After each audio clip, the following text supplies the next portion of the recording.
Welcome to Luca is a Billionaire, where the only thing I invest in is your answers. You start by confirming channel health and permissions.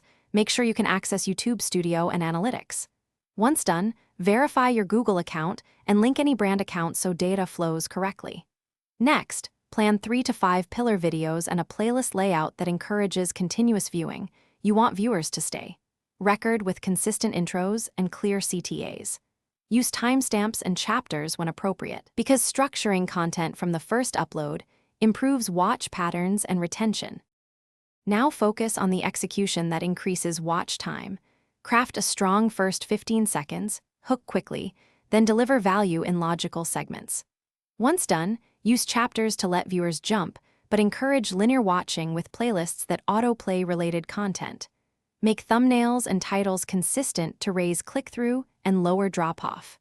Add cards and end screens to funnel viewers to the next video. Also track retention graphs in YouTube Studio and iterate edits where viewers drop off.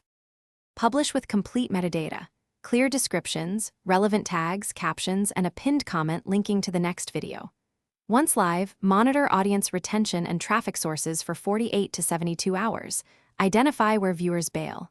If watch time is low, change the thumbnail or title, shorten or restructure the intro, and reorder playlist sequence to create better flow. One key troubleshooting tip: if retention drops early, re-edit the first 30 seconds and re-upload as a new video. Thanks for watching and please subscribe. It's the best investment you'll ever make.